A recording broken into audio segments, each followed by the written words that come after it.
why don't we start there? And this story about someone being arrested, China denies it, of course, for spying on behalf of China. When you see stories like that, and there's been others of this ilk with things like police, shadow police systems across the country, do you change your previously warm, pragmatic view of China?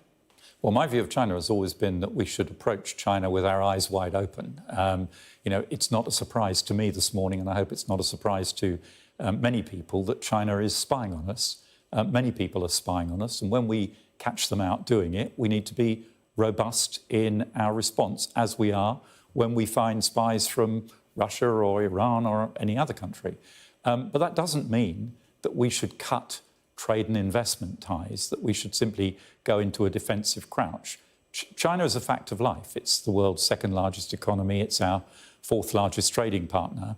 And we've got to work out how we live with China, deal with China in a way that is appropriate, given the level of challenge that China represents to us. Challenge in terms of values, challenge in terms of direct threat to our national security interests. And we have to take a rounded view. I don't think it helps just to say we've caught them out with a spy, therefore we have to cancel everything. That's not the way to secure our best long-term national interest. I'm interested, though, because there's been quite a cumulative set of instances, whether it's stealing of IP when it comes to business relations, this spying story that we've got now, being designated as committing human rights abuses and committing genocide. I mean, there's quite a lot here. So I just wonder where you think we draw the line, and whether for the early part of your time in government, under the sort of Cameron era, on into the Theresa May era, we were too friendly. We were perhaps a little bit blinded to all of this.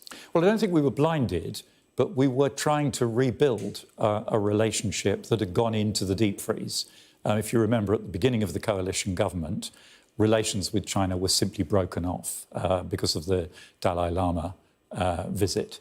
And after a period when we had frozen relations with China, there was an attempt to rebuild the dialogue in order to try to shape and influence a little bit.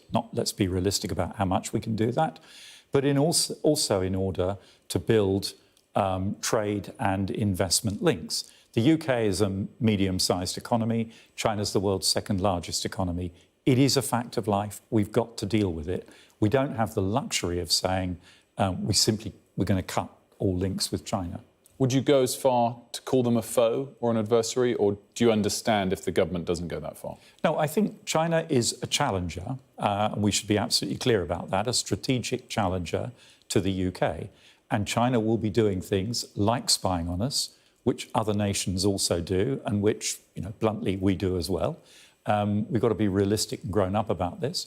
When we catch them out doing it, we have to be robust in our response. But we also have to ask ourselves, where were the authorities when it came to the vetting process that would let somebody working for a challenger power so close to the heart of our parliamentary democracy?